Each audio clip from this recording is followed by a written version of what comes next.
Hello and welcome to Hit the Bricks. Everything that's interesting about Guthrie, Oklahoma, including airplanes.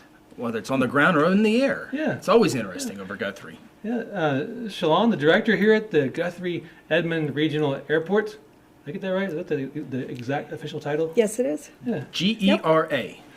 No, it's short for that, but I think we always want to say Guthrie Edmond Regional Airport. Say it out loud. Yes, Never- that's Yeah. right. That's I'm the trying way- to get everybody out of that habit. Oh, GERA. that's how I remember it though. That's Guthrie Edmond Regional Airport. That's true. So we're here today, right this second, in, this is the lobby? Is that what it's called? Yes, it is. Airport lobby? FBO, Fixed Base Operator. So basically what that is, it's the heart of the airport. So It's where a lot does of things happen. Every airport has a fixed base Based operator? That's correct. So if I were to go to, LaGuardia, is there a room there that's like the fixed base operator? That would be your general aviation side of the airport, and that's what has the fixed-based operators. Oh, wow. Yeah, This is so educational. out at Oklahoma City, Will Rogers, they would have AAR, who is a general aviation, and they get in all the general aviation aircraft, and it's separate from the commercial side. Okay, so general aviation and then commercial. So like if you're flying Delta or whoever, is that still an airline, Delta? I think so. Yeah. They're I think over, it's two separate things. Okay. So like a general aviation could be anything from like somebody flying their own private aircraft. Correct. And what else kind of falls under that Yep. umbrella? Single engine aircraft, it would be charter aircraft. You've got your aerobatic aircraft, even like Vance Air Force Base will fly into the fixed base operator. It's more or less the place where every other aircraft goes besides your commercial Everything else. aircraft. Yep. All right. So we were talking earlier about how long this airport's been here, which was 79 years ago. Is that when this Approximately 1940, there was a grass strip here. Started out that way. At this Yeah. location? At this location, Okay. yes. So the orientation of the runway has changed a little bit. So the grass strip was a little bit different oriented than what is now. And today, the airport is operated as a jet-capable runway. Jet-capable runway means that it's a 5,000-foot runway. The jets are fast. 5,000-foot long runway. So they have to have room to slow down? Is that the whole point of that? Well, I'm just making stuff up right now. It but- sounds really good though. jets have to have at least 5,000 feet to land and take off. Meaty Yeah. aircraft. It's more, it's not so much the landing, it's more the takeoff. Okay. Yeah. And is this ideal property because especially the runway, it's up on a hill. I mean, it's higher level than most of the town is. It is, and when you go out on the end of the runway, so the runway is oriented, what our runway is called is runway 1634. So it's oriented according to magnetic compass. And if you go out to the north end of the runway, which is runway 16, then it's awesome because you can see the beautiful town, Yeah. beautiful city of Guthrie, just nestled down there. And it's crazy that we're up on a hill. It doesn't even seem like we're on a hill. To be like in the all the planes and all that stuff, you have to be kind of smart. Because I'm already like, I feel so dumb right now just because there's so many moving parts. To not only fly an airplane, all this, but there's a lot of stuff that It's just magic to me. it I don't really get it is. at all. It's still fascinating to me. It's like almost you have to grow up knowing all that. It's like I just don't know if I can just go and start learning it right Yes, now. yes, yep. Could he learn absolutely. how to fly a plane yes. here? Yes, you can. In fact, we have 2 flight schools here, Crabtree Aircraft Company and Blue Skies Flight Training. If you go to Glenn Crabtree, which is Crabtree Aircraft, then he's got the Taildragger, tail wheel, which is a little bit different from Blue Skies. Blue Skies doesn't have that, so it really depends on what type aircraft that you're familiar with or that you want to fly in. From what I understand, the Taildragger, and it's the yellow airplane that you guys have you seen the yellow airplane flying around Guthrie? Maybe. Yes, Yeah, I do. okay. Yeah. I don't So- live too far from here, so I see all of them. Yeah. So that airplane is unique in the fact that if you learn from what I understand, if you learn in that, it's much easier transition into the tricycle. Whether you have the two. You don't have it sitting down. It's just tricycle. Okay. So sitting up. Tail wheel is where it's sitting down like this aircraft. Mm-hmm. And then otherwise it would just be up. Gotcha. Basically, I guess. I think we've pretty much figured out part 2 to this this podcast episode when you get to learn how to fly a plane. Yeah. Okay. And- Cool with that? So is it easier? Okay. So you can come in and you can basically, and I might have changed this a little bit. It's been a while since I got my pilot's license, but 40 hours of ground school instruction and at least 10 or more hours of flight. It just depends on the person. So it's double that for me then. So yeah. So there are a lot of moving parts. Remedial flying is Yes, that thing? exactly. Okay, so is it easier to learn to fly a plane or a helicopter? Plane. Plane. Yeah. From what I understand, because the helicopter, somebody gave me the analogy one time that it was like playing the drums. I mean, you've got everything moving, different times, all like that. That's as much as I know. Right, That's what I've heard. A lot of moving parts. Yes, absolutely. So. In a plane, less moving parts? Yes. And when you get into a cockpit, it looks very intimidating. Yes. And in the beginning, when you start flying, it's like saturation, in the cockpit. Yeah. You're just the saturation level. You're thinking of all these things you got to be doing. But that's where the instructor comes in. Takes you to the movie Airplane where they show the cockpit and they keep going and going because all the little things. But so 40 hours of classroom and then 10 hours in the air. At least, and that's a good yeah. start. Yes. A good start. And the price varies. It depends on where you go, what the aircraft is that you're renting, and I don't think it's a big difference. But that's So there- why you need to check into it and come out here to the airport. So there are 2 companies here to teach flight Yes. lessons? And what's really cool is that anybody can come out here and do a discovery flight. And it's just $100, $99 to go out for a discovery flight. And basically what that does is it gives you a taste of what flying's all about. And is it something that maybe you got the bug while you were up there in the airplane? And that's what's really cool about trying to get kids out here during our fly-in. Absolutely. Yeah, in fact, and we'll talk about that here in a little bit, but you said kids flying. I know a 16-year-old that's going through the lessons right now, having a good time with it. Local kid here. Is it like do you have to like a driver's license at like 16 to start flying or to actually go up in the air by yourself? How old You do, yeah. 16? 16, yep. Wow. But you can start, learning stuff like that Way before. prior to. Sure, yeah, absolutely. And that sounds scary to me, but then I think about my kid driving a car. I'm almost That's more definitely okay with like him drive an airplane than a car. Just for some reason, the whole car thing is just freaking me out right It's a now. lot safer. Yeah, I hadn't thought about it until this now. There's no stop signs or street lights Right. at the Walmart Yeah. in the air. Isn't it the, The first time when you solo, that is the first time that you go my by gosh, yourself. yeah. Just what it sounds like. And you get up there and you're like, woohoo, and you're like, well, I better wait till I get back down on the ground before I start celebrating. Yeah. Exactly. But it is. It's a lot of fun. I still enjoy it. I just always. So people learning, is it taking off the hard part, or maintaining The- the air, or landing? The landing. The landing. Yep. That's the one that the instructor hopefully wants you to have a perfect landing before you Yeah. get solo. Yeah. And that helps here with the longer runway here too. I mean, you talk Right. about the jet, that's but smaller aircraft, it gives you a Yeah, whole you lot have of, the whole runway to land. Yep.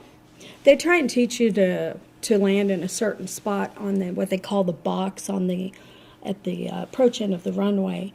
But I know the way that Glenn teaches out here at the airport is that he says, you got the whole runway, land halfway down the Yeah, runway. absolutely. Yeah, Just be get down comfortable. That's right. so there are a surprising number of airplanes out here. Like people who haven't been here before would probably be shocked. Like They how many I kind of live here right now, airplane wise. And what we call that is based aircraft that live here, and we have officially 137 based aircraft. Yeah, that's kind of shocking. That's a lot. Yeah. It is. I was thinking it's quite. I never thought over 100. Right. I was thinking 50, 60. Yep. And So, and it's continued to grow because when I got here, it was 90. yeah, and every time I come out here, 89, there are more buildings too. Like the buildings just Yes. kind of pop out of nowhere. Yes. Um, In the last 4 years, we have built 5 hangars. And you're right, out of nowhere. And this year, we've just, this next year, so our 5th year, will be 3 more hangars. oh wow. So the more hangars, the more airplanes, the more fuel they buy, the better off it is for the airport and the economy. The hangars are those companies that then like lease like kind of like store your plane in our hangar. Is that kind of how it works? I don't know anything about Well, that. some airports That's where do they live. that. That's where they live. Their Some little airports, home. yes. Here, what it's is that the city owns the land.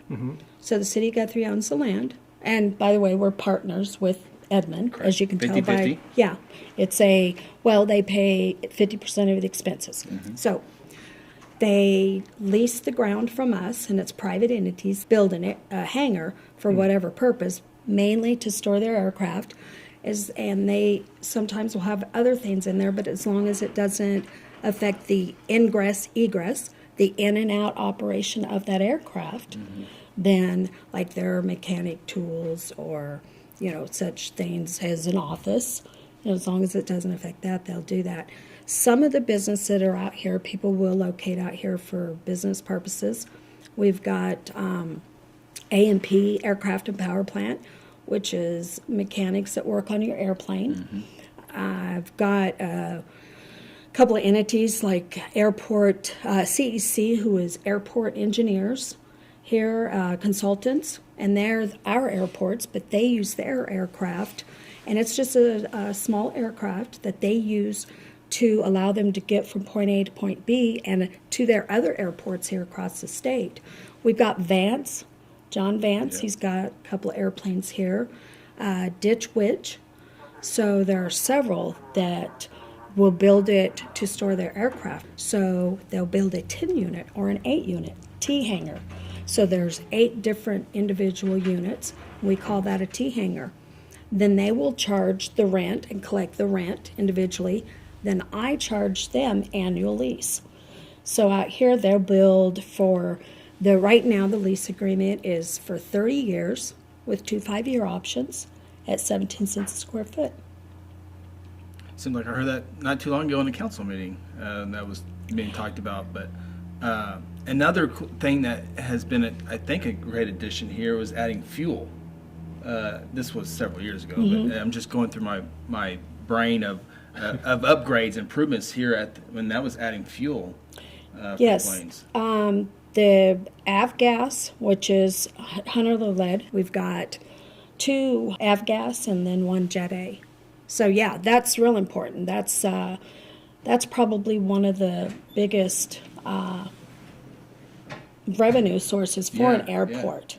Because even not only airplanes but helicopters too. Because I know Oklahoma City media helicopters are out covering. So, I'm gonna when they're talking to the producer, like, I'm gonna get to Guthrie and refuel. So that's always yes. Yes, exactly. And also like Mercy Hospital, they will use it with their Metaflights. Yes. They come in here for the organ donations, or if they want to transfer one of their patients from Oklahoma to other Oklahoma City hospitals from here, then they're able to do that. So we have a lot of that going on here. We've also had, emergency response. When we had the fires out here real bad, they were able to base out here and then use our pilot lounge to have that kind of like their office. And I think they were out here close to a month. I'm going to show off here before I watch this one. And the Pappy lights. the Pappies, yeah. Precision. Didn't see that one coming, did you? That's good. Those were an added addition, and what that is precision approach path indicator. Don't tell me, tell him. I know all about it. You got that in your back pocket for like 3 years waiting to say it. That was, yes. So a lot of the infrastructure that goes on here, so what we try to do is sustain and maintain and continue to improve not only maintain, but improve our infrastructure for aircraft and to make it safer for pilots to fly into the airport.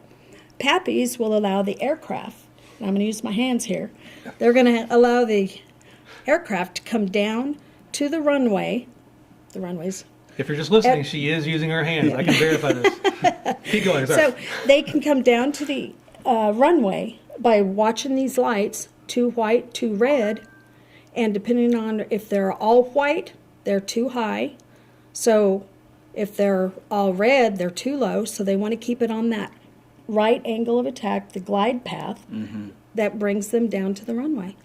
So they can make sure that they're coming down at the right rate of speed and touching down at the runway at the right point. Is there a color that just says, like, genuflect and you're done? Yes. Red. Yeah. You're toast. Yeah, and I remember going through that process, and we call it the airport loop, industrial, which used to be a straightway industrial, but now with the added runway, it took out a road, and so it's now the airport loop.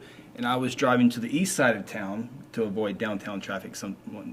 And these lights are flashing. Yes. The PAPI lights were flashing. All right, I got to call Sean. This is like weird. What is this new light? And So those are the ODLs. Yeah. And that's omnidirectional approach light system. So basically what it did for the north end of our airport is it lit up what we called a black box. You're flying in, you can't see anything, it's really dark. Yeah. So those, you can see those omni, meaning from all over, every direction, from quite a ways. And how pilots get those lights to come on is they have a mic, and they hit that mic 7 times, that'll light them up bright. Then if once they get in, they see the airport. Now the rotating beacon is another navigational instrument, but back to the ODLs. You push that light, and you'll see that from a long ways away. So the ODLs, you push the button 7 times. yes. And they come on. Yes. So any airplane has like a built-in thing that just Yeah, that's their mic, and that's what they talk on. So anytime they talk to air traffic control or another pilot, then they'll push that mic button so they can talk. But 7 times. 7 times so that's high intensity, Totally magic. medium intensity, and low intensity. So we have high and medium here at the airport. When I come in, I'm flying in, and those lights are too bright, the ODLs, I'm going, whoa, okay, I can hit it 3 times. It'll turn those ODLs off, but the runway lights will stay on. So it allows me to see the runway and land. Our 3-letter airport identifier is GOK. GOK. Yeah. So the K in front of it Makes sense. Yeah. is another part of I it. knew that. Okay, I knew there was letters somewhere in there, but I didn't know if that was that. It was completely wrong. So when I fly in the airport, I'm going to get that frequency up. I'm going to be listening to traffic. If there's no control tower, which there is not here, it's a non-towered airport, is what we call it. And we come in, get that frequency, listen for traffic. If we have traffic, we let them know we're in the area too. We're going to be landing what runway. You let them know, and it's usually all airplanes land into the wind. All airplanes take off into the wind. As an airport director, does every airport director have a pilot's license, or can you be an airport director without? Absolutely. Okay. Yep. So when I got into it, when I got my degree, it was without, actually I wanted to learn how to fly also. So it was like, what perfect way to kill 2 birds with 1 stone.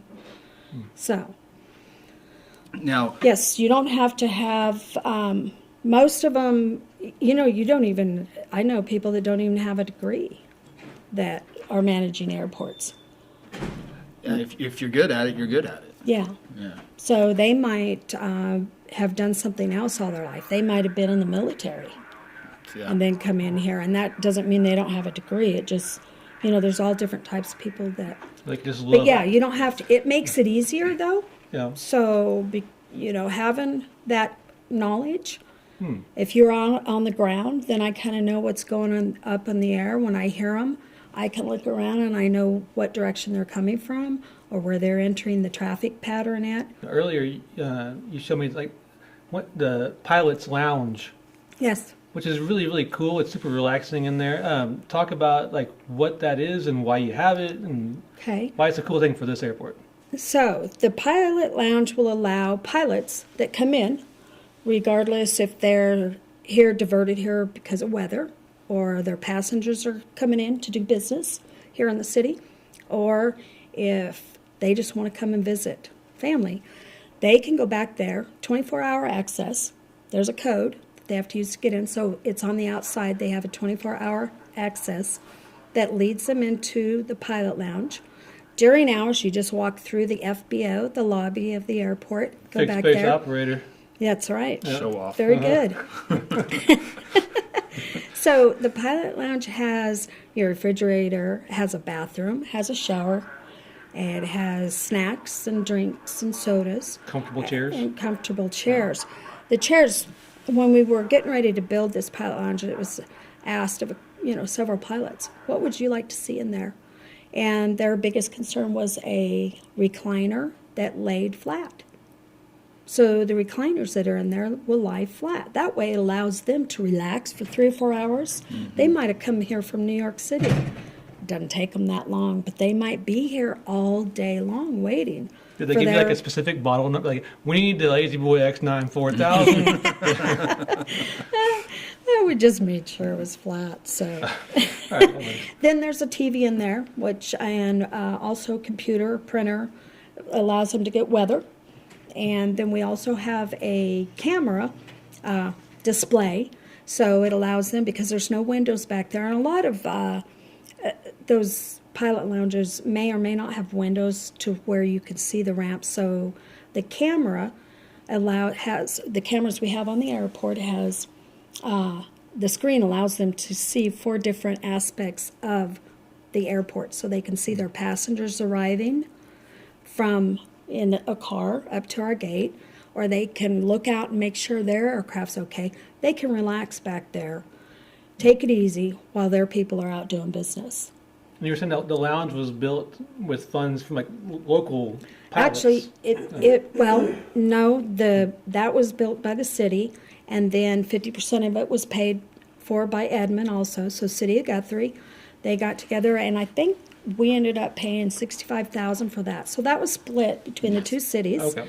And then all the furnishings were either donated, or like the recliner, the refrigerator, the microwave, that sort of stuff was purchased with the local pilots here at the airport. Okay, cool. Yeah. And you were talking about business. And I think, don't you have a quote or saying something about the gateway to the community or something? What is that? Yes, all airports. Okay, so. Okay, it's all airports. I kind of like hear to you use say it. it, I so. like to use that because it gets people's attention. We are the front door to the community. It's There the you first go. place that passengers see, business people see when they get off the airplane. Mm-hmm. We want to look good. We have an awesome airport here. We're also the gateway to the world. That's what it was. That's Yeah. fancy. I've heard you say both of them multiple times. So, something else that now you just made something else click. The jet capable runway, think of it this way. What's really cool, it's a fun fact. So, we have a mile-long runway. A mile of road, you can only go a mile. Right. But a mile of runway can take you anywhere. Boom! Podcast over. Yeah. It's pretty cool. Yeah. So if we're sitting here in this lobby, like we are right now, I was about to say. if we were here all the time, and we see airplanes land, how far away will a plane have come to land here? The type of airplanes that are here, like what's that distance? Like Kansas City, Boise. Well, we had a tenant that flew up to Alaska and back recently. So they're from all over. So recently we had an economic impact study, and we have a map, and it shows some of all the different places. Washington, California, Nevada, all the way over to Vermont, New Hampshire, Louisiana, Texas. So we go from this airport, they have reached out to almost all states. Mm-hmm. So, and this it's is really cool. I haven't seen this before. Well, Aaron has it on the screen right now anyway, so it's all good. If you're just listening, I am looking at a fancy handout that Shalon has that describes what she's talking about. Yeah, it was pretty neat that the Oklahoma Aeronautics Commission recently, 2017, did statewide aviation and aerospace economic impact. And it shows that the annual activity for the state of Oklahoma in aerospace and aviation is $44 billion of annual activity. With a B. Buh. Yeah, yeah, Dang. a buh, not a muh. Yeah. And that's huge because that makes us the second largest industry in the state. That ain't bad. Yeah. Now, this airport, I might have mentioned it before, but I have to mention it again, is that we have over a $19 million economic impact on our community. And that's a big part of it is like businesses flying in, Yes. taking a look at something of what to put a business in, to buy land. Yes, Whether it's Edmond, Guthrie. that's right. Yeah. Yep. They come in, then they're spending their tax dollars. They're staying at hotels. They're buying food, rental cars, fuel. That's right. I remember when at a meeting, a movie producer was talking about different things, and when it got mentioned that this airport was here and what jets were capable of landing here, that was like a super big deal. He's like, oh, that means that like, if we needed to, we could fly in, like, you know, movie stars. And Right. that kind of Well, I gotta tell you, Yes. Well, yeah. Deion Sanders flew in and you didn't call and tell me ahead of time. I'm like, not that I dwell on that much, and I've gotten over it, but yeah, Oh, Deion I Sanders don't think flew you in. have. You just brought it up. So. Well, see, that's what's really cool is that, you know, they're talking about the Oklahoma and the film industry and that it's starting to expand. You know, it's pretty cool to be able to fly in an actor in here, you know, because the actors may only want to or may only need to be here a couple of hours. Yeah. They fly in and out of here. Perfect. Right here. We have easy access on off to I-35. So recently, about 3 years ago, we did our runway lighting, all LED, can lighting, because they were just on stakes with a light, if you will, I'll just say with a light on top. Then they were direct burial into the ground and plugged together in the ground. So when you had any Like people have in problems their with lighting, gardens. Like Christmas lights. yes, Yes. right, Yes. buried in the ground. Yeah. So that was a huge problem. If you have a light go out or anything, it makes it really hard to see it. So now we have can lighting, what they call can lighting, that each light is put into a can, and then there's concrete poured around it, and then all of the electrical, like Christmas lighting, is all in conduit. So that's what we did for the runway lighting. We want to do that for all of our taxiway lighting now. Make it all LED lighting. Oh, cool. So that I think is that's huge. Plus, we want to finish a wish list is to get taxi lanes in our northwest development area, which is northwest of. And when I talk of direction, it's based up on the location of our lobby, of our FBO, our airport terminal. Yeah. Cool. So that's another one. We're very proud of our Guthrie Airport. But as you go across the state, what's the one other airport you go, man, I like that airport, that sticks out to you? Like Guyman, is there someone that is like... Well, I think I'm kind of partial to Max Westheimer Airport. Okay. I Is think that a home because city? that's where I came from. That's in the Norman. University of Oklahoma owns that airport. Oh, yeah, they got And everything I was else. there for about 12 years. Yeah, yeah. Longer, so. Yeah. Yeah. Another one, well, gosh, I would have to say Grove Airport. Grove, okay. Yeah, Grove Airport. It's a beautiful The Ridge airport. Runners. It's pretty neat. Yeah. Wiley Post is awesome because Wiley Post Sure. got all the big jets coming in and out of there, and it's really neat. There's always a variety of events that you guys have annually. One's coming up fairly shortly, and Yes. there's throughout the year as well. Community fly-in's a big one. I know the kids love that one. Get to fly in the air and eat hot dogs, see all the cool stuff. But then Santa Claus is around the corner. Yes. So December 14th, we will have Santa fly in, and we'll be serving hot cocoa and candy canes. And that's going to be from 1 o'clock to 3 o'clock. So he will arrive in the airplane. It's really cool. He'll come in, and they call him Santa 1. So his tail number or his call signs, what they call it is a call sign, Santa 1, and he says Santa 1. And so I have the radio on out there so they can hear, and they hear him, and they just squeal, jump up and down, all excited. They fly around real slow and let them see. Then they come back in and they land, pull up. Santa gets out, he's waving to them, the kids are just going crazy. Does Santa fly himself, or does he have an elf that flies the plane for him? An elf. Okay. Yeah. And he brings a couple elves with him, too, to help him out with all the kids. I think last year he brought his little elf dog. And it really was neat because the kids, some of them are not sure what to think of Santa. And then they see that dog, they just, no problem. And those are the really younger ones. So he comes up, we set out his chair and Christmas present, around him, and he's got his big bag of candy canes, and then everybody gets to... I've taken a picture with Santa before out there. So have I. Yeah. 1 to 3, it's free. It's free, Yep. yes. And you've got hot chocolate from Rick's Fine Chocolates Chocolates. and Coffee. Community flying is also another big event held here every year. It is, and we probably have probably about 1,200 people come through here, and that's in a 5-hour period. Yeah. So there's all kinds of things going on. I think the biggest event, or the biggest part of that event, is our EAA Young Eagles flights. That's where these great group of volunteer pilots with the Experimental Aircraft Association, EAA, get together, and they register these kids with their parents' permission, 8 through 17, and then they get to go up and fly in an airplane for free. It's pretty cool. Yeah. Both my kids have done it. Really? One of my kids has done it.